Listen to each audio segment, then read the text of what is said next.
Ivanka Trump dropped as commencement speaker for being too controversial.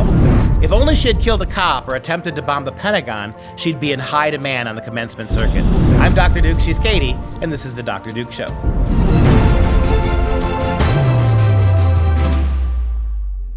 Hello, everyone, and welcome to The Dr. Duke Show, the only program that keeps you educated on the craziness impacting K-12 classrooms and college campuses around the world. Today, we're starting with Wichita State University in Kansas. We're not in Kansas anymore. And their decision to drop President Trump's daughter as a commencement speaker because, she's too controversial and may cause somebody to feel uncomfortable on campus. Oh, boo-hoo-hoo. And so, in other words, she was canceled. And the most interesting part of the story is going to be the second part, where we talk a little bit about how Colin Kaepernick spent a lot of money to mock her for getting banned, which tells you something. It's not really about taking a knee in racial justice, right? He's about canceling people he disagrees with. And this was particularly weak on Wichita State University. She wasn't going to talk, the speech itself was uplifting. It wasn't going to be anything, push any buttons. I guarantee you what happened was a couple student body morons decided that she's an idiot, right? It's actually the faculty, of course. Oh, not even the students. Yes, yeah, that's right. Was a professor of all the professors you could pick, the professor of photo media. Oh, well, there you go. Jennifer Ray issued a letter on behalf of objecting faculty late last week when it was the week when they did it, referencing the alleged use of tear gas by Washington, D.C. Park Police to clear protesters from in front of the White House so that President Trump could walk out with, have the Bible up by St. John's Church. So Wichita State was claiming that they dropped the daughter of the president because of what the president did. Right. With the whole DC riots and everything. Yeah. How feminist of you to take it out on the daughter, what the father how dare you. did. Okay, yeah. So that's this whole setup and why she got canceled. Now, Jennifer Ray, who's this professor of photo media, I don't know how you have a title like that, but yeah, she took it upon herself to write this letter objecting to having her do a virtual commencement anyway. And so the school's administration did not make any reference to Trump or not to Ivanka or her father in their statement on the matter. But they said only that the Wichita State University tech commencement plans have been refocused more centrally on students. Oh, yeah. Student voices in particular is what they said. Yeah, it's interesting, isn't it, that the students weren't allowed to hear somebody because the faculty wouldn't let them. One more example of how the faculty here has decides what the kids will and won't see. And so, way to go. I mean, I'm pretty sure that there are a lot of people on the campus, a lot of kids who were uncomfortable expecting Ivanka's speech, being told and planning for it. Does their discomfort not help? Does it not bother anybody? No, well, yeah. So, of course, Ivanka, being a Trump that she is, said, fine. Don't let me do the commencement. I'll just put it out myself. So she took to Twitter to call out the forces of cancel culture, and especially those on the college campuses. And so she released her commencement address, which was nice and everything. And then you know what happens with Colin Kaepernick getting involved. Yeah, and we also have a second version of the story here. So a political action committee founded by Colin Kaepernick's attorney targeted Ivanka Trump in a new video. A lot of time and money they spent on this, right? Released the past Sunday. The attack video splices footage of Ivanka Trump's online commencement speech with footage of protesters in the streets meeting with violent interactions with police. Your journey to this day did not come without challenges, sacrifices, determination, grit, sweat, and likely even a few tears. Tear gas is now being fired. An entirely peaceful protest. Our entire society is engaged in a national endeavor to take care of the safety and well-being of our people. You have to dominate the streets. Surely you have enough common sense to recognize that if protesters are violating their peaceful protests and engaging in arson and looting and throwing bricks and rocks, that's no longer a protest. So Colin Kaepernick, good for you. You're trying to make a point here, right? That on the one hand, you've got Ivanka Trump. On the other hand, you've got protesters being removed by the police from an area where they were causing dangerous trouble. And your point exactly is what? Can you think of what the point is? We're just trying to do 7 degrees of separation, I guess. Kevin Bacon style. So we're going to go here, and see what we can put in here. And thank you, Colin Kaepernick, for reminding us that all of this knee stuff about social justice, all of this concern for the plight of African Americans, that this has nothing to do with any of that. It's just your contempt for free speech. You just want to cancel people that you think deserve to be canceled. But congratulations, the entire NFL now is behind you. They want to cancel people too because they don't want to be canceled. And now we had Baker Mayfield, that summit of jock ineptitude. Baker Mayfield now came out and said, he's doggone, how brave. Doggone it, I'm going to kneel, and I don't care how many fans I lose. Isn't it convenient that now that the NFL has said, we made a mistake, go ahead and kneel, the brave Baker Mayfield steps forward. Now that his ass is literally covered, he's going to kneel now. Well, Roger Goodell, if we can talk about his, looks like he's being held hostage while reading the prompter of his speech. I am so sorry. The NFL was wrong. A gormless sock puppet is what he is. And let's not forget J.J. Watt, right? The genius J.J. Watt, right? Everybody's big, cuddly Wisconsin defensive lineman. J.J. came out and said, if you think this is about the flag, you haven't been listening. And what did one of Drew Brees' teammates say to Drew Brees after his apology? I'm not going to forgive you, the fella said. This flag has condoned murder and hate. This flag condones slavery. So JJ, an African-American NFL player, teammate of Drew Brees, says you're wrong. It is about the flag. And it's about all kinds of flags and statues and books now that they want to burn. A new call came out on social media just yesterday demanding that people start purging libraries. Did you see this? They've been wanting to purge it. More so. Right. But now you're going to walk into a library and feel just, and I wonder, given how liberal librarians have become, how progressive that is, you walk into a local library with a mask on that says Black Lives Matter. Can you just routinely pick up, that's George Washington's autobiography, or biography, in the burn pan it goes. Another biography of Thomas Jefferson goes in the toilet. An account of the Civil War, in account of the generalship of Robert E. Lee, it goes in the toilet. Shakespeare, dead white male. Christian nationalist, John Milton, goes into the Where do you stop? This is what you got. A complete culture focused on erasure. That's a word I learned from gender politics people, right? We've erased minority voices from the conversation. Okay, and your response to that is, let's release... I'm doing my character... Pyle? No, that's my character from Looney Tunes. Remember Elmer that? Fudd? The Martian. Oh, the Martian. Yeah, the Martian. Marvin. And that's an homage to, we've got a story coming up about Looney Tunes, but we'll tease that for you.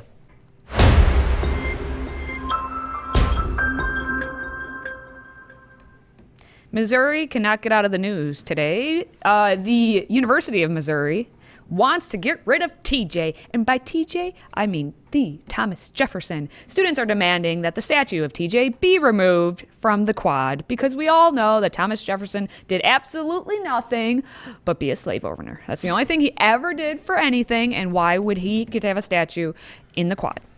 Well, I mean, and you also have a picture, don't we, in this segment of the severed head of George Washington at George Washington University. I mean, literally, there it is, and they're all proud of themselves, right? Is that a text? Yeah, they put a caption on it. So there's the head of George Washington. It's been severed from its statuary body at George Washington University. Right, and here's what they responded. They knocked one of the statues of George Washington's head off at GW. Y'all doing amazing, sweetie. Don't be shy. Graffiti the Marvin Center signs next, right? From Ghost. And so the bottom line is that there is no aspect of American culture that cannot be erased. And we've already seen in yesterday's show that if you're a black radical who killed a cop, you're a hero now, right? We don't hold that against you. If you're a Santa Shakur or any one of these Black Panther radicals who engaged in murder, if you're the Weather Underground, you're not bad guys. Now you're heroes. Meanwhile, if you're George Washington, who 300 years ago engaged in behavior we don't like, well, then he's got to go. Forget all the positive contributions that Washington made to this country. That wouldn't have been a country without him. And we'll take his head off. And at University of Missouri, let's get rid of the statue of Thomas Jefferson. Well, yes, and it was a Mizzou sophomore, Roman Liepert, who started the, of course, Change.org petition, because that's, again, all they do is just start, Change.org, start a petition and let's see what happens. Saying that Jefferson needs to go because of his ties to slavery. They bothered Roman. And the petition count, last I checked, was about 3,500. But here's the deal. They've been trying to do this and get TJ off the quad for years. 5 years ago was the same thing, and guess what? It didn't actually happen. But this petition reads, Mizzou has no room for a racist slave owner on our campus in the quad, where thousands of black students pass by every day, forced to deal with imagery of the past in the future, where we should be promoting equality, diversity, and inclusion. So you're telling me now that African-American kids walking across campus and walking past the statue of Thomas Jefferson, a white kid's telling us this in the petition, right? Black kids walking around a statue of Thomas Jefferson have their worlds rocked, right? Burning, looting cheesecakes, right? All that stuff doesn't rock their world. But Thomas Jefferson. I actually was interviewed on Fox News about this. For a while, I was giving quizzes to my students about American history. And something like 90% of kids knew that Thomas Jefferson was a slave owner. They all knew that. But a much smaller number, only 60% of them, 65% of them knew he was actually president. Incoming college students overwhelmingly believe that slavery was invented by Americans and is an exclusively American phenomenon. That, according to Professor Duke Pesta of the University of Wisconsin at Oshkosh, who spent more than a decade testing first-year students at 5 different colleges. In an interview with the website The College Fix, Pesta said many of his students, quote, came to college without the basic rudiments of American history or Western culture, and their reading level was pretty low. Pesta said on one quiz, 29 out of 32 students knew Thomas Jefferson was a slave owner, but just 3 out of the 32 correctly identified him as a former president. What? Right, so this is clearly what they're learning in the schools, right? Mm-hmm. They know that Thomas Jefferson owned slaves. They can't tell you anything else about him. They don't even know he wrote the Declaration of Independence anymore. And the thing is, this ties in perfectly with what this Roman is saying, where in this petition he also says, a memorial of a racist has no place on our campus. But does a memorial of a president have any place? Because you could learn that, because all they know is that he was a racist. Right. They know nothing else. And so you got to ask yourself, America, what's left? I mean, what aspect of our culture is allowed to stand? What they really want is a new flag. They want a new constitution. They want a new form of government. They want to start over by erasing everything. Now, you may have a lot of sympathy for these people, but this is a very dangerous game they're playing.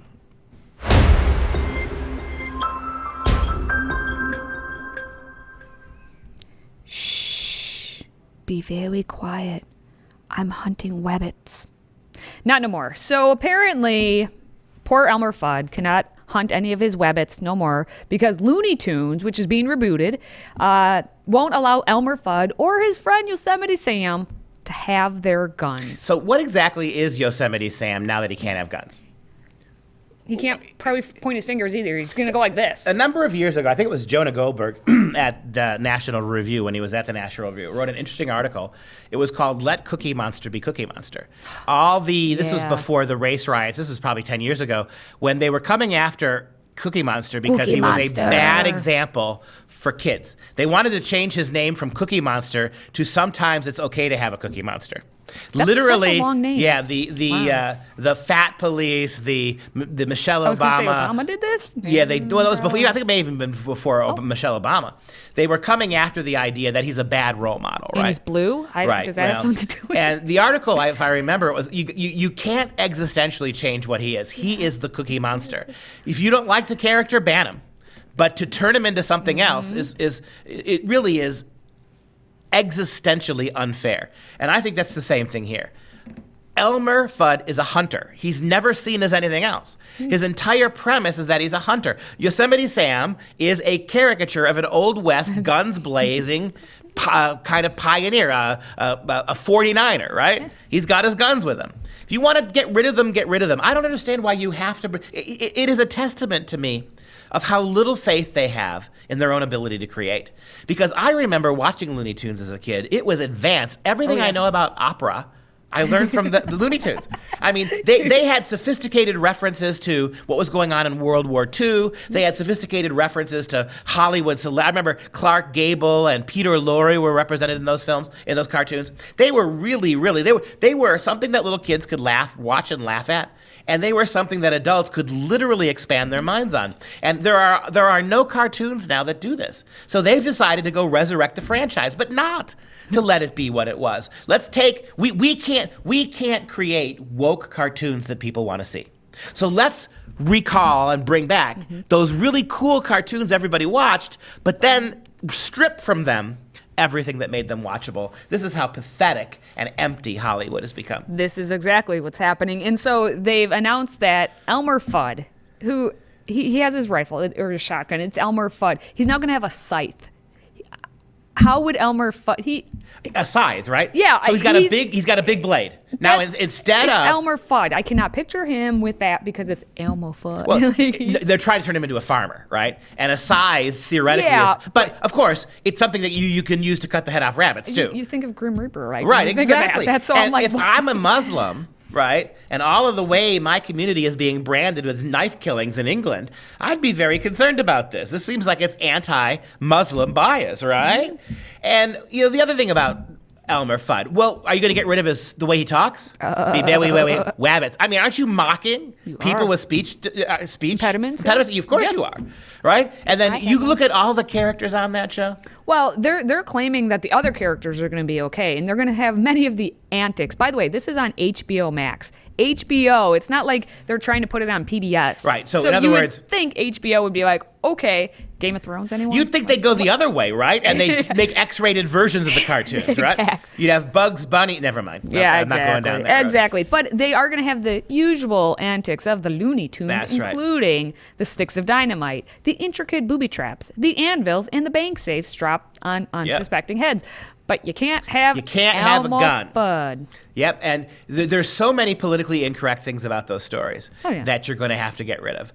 And that's a shame. I mean, I've said this many times in this program, just leave the past alone. Don't erase it, just leave it be. This need to pull it forward and sanitize it. I mean, this is what fascists do, right? They take history because history doesn't believe what they believed. Then they whitewash it, right? And then they put their own grubby little politically correct fingerprints all over it. Then they release it. All the while you watch. The minute they do this, it'll be almost impossible to watch the old ones. Oh, yeah, of course. Watch what'll happen. The Cartoon Network is going to have to... You watch what happens when they bring the new Looney Tunes forward. Yeah. And again, why is HBO doing this? HBO Max. Who knows? But the executive producer, Peter Braungart, actually told the New York Times, he says, we're not doing guns. Ooh. Oh, well, gee, what a brave stand. Yeah, but we can do cartoony violence. TNT, I the would Acme think that stuff. when Yosemite Sam shoots his guns so fast at the bottom that he begins to float, I think that's cartoony violence. I'm sorry, when Elmer Fudd takes his shotgun, his cartoon shotgun, and shoots Daffy Duck in the face, and his beak spins around, that's cartoony violence. But you're okay with cannons and dynamite and anvils falling on people. I mean, you guys are beyond parody. Somebody needs to do a cartoon about you. Ooh. And just tell the truth. It'll be a laugh out loud riot.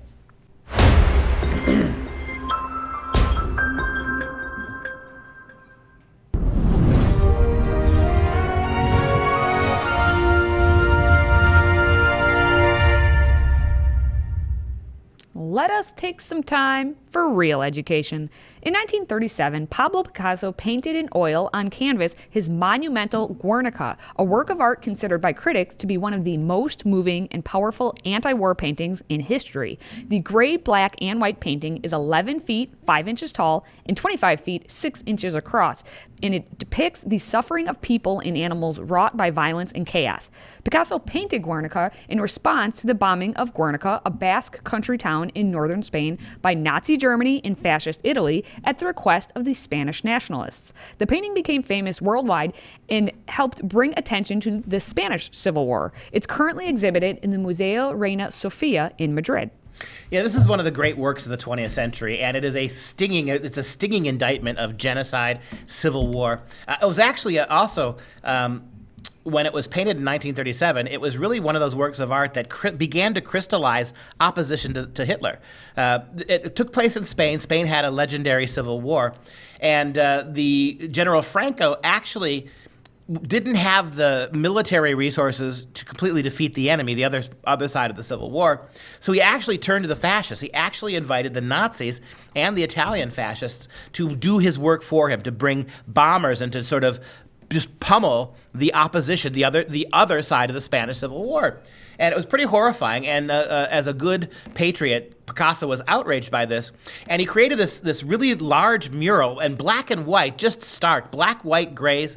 Really a beautiful, haunting image. In fact, the black, and throw the picture up there, the black and white and the gray, it adds something to the level of confusion. If you think about the way that these Cubist paintings are usually done in really bright colors, penetrating colors, the muteness of this really bespeaks something. And you can just see the chaos and the horror. You've got body parts and animals, bulls and horses, and you've got human bodies fragmented across the scene. You've got what is basically, this is kind of ironic, and humorously ironic in a Cubist painting. Cubist paintings almost always look as if the human subjects have been pulled apart and restructured. Well, here in Guernica, you actually have it, right? This is the aftermath of the bombing, where the bombs have in a Cubist way, completely rearranged what the normal reality of human and animal existence is. And so it's really quite shocking. So when you look at it there, you can see the sprawling scene. If you look at the bottom, you see the man on his back with the arm extended, his left arm extended. You can see the severed right arm right below that. And one of the most interesting things about the painting to me is how horrific. It's the stuff of night. It's almost like a nightmare. This is a painted nightmare.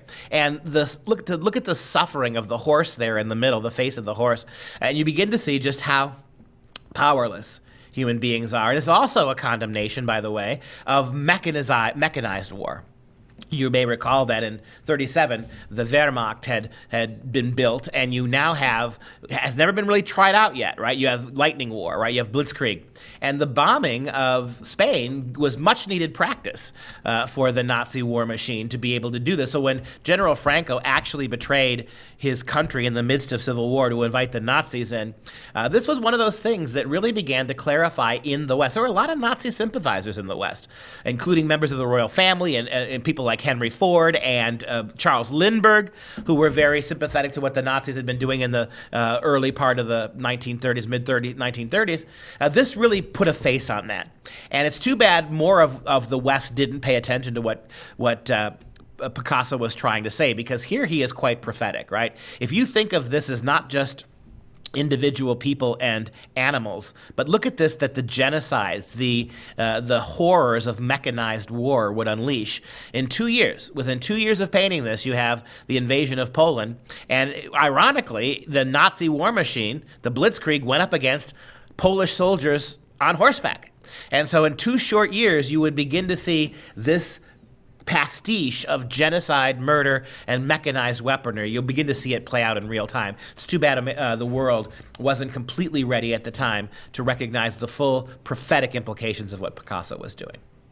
All right. As always, you can follow us on Facebook and Parler. And if you have a question for our Friday Q&A, visit freedomproject.com/askduke or send us a message on social media. And as a reminder, Freedom Project Academy's live online school is enrolling new students for the upcoming school year. Get them in today. Request your free packet at freedomforschool.com. That's freedomforschool.com. Now we're going to wrap things up with our fun fact of the day. Ivanka is actually Ivanka Trump's nickname. That's not her actual, that's just what she gets called. So her name is the same as her mother's, Ivana, and in Czech, Ivanka is actually the baby name for Ivana. So basically, Bobby is to Robert, or Jimmy is to James. Yeah, I think of Chekhov's Uncle Vanya, and you can see how these patronyms, these names, and the diminutives, just like we give it in English. You think about how many words there are for Margaret, right? Meg, Peg, Peggy, Madge, Maggie, on and on. In Russia, they had their diminutives as well. So this, of course, is the Czech Republic, and good for Ivanka. She should have been allowed to speak. And that's going to do it for the show. For Freedom Project, I'm Dr. Duke, and she's Katie. Until next time, stay educated, my friends.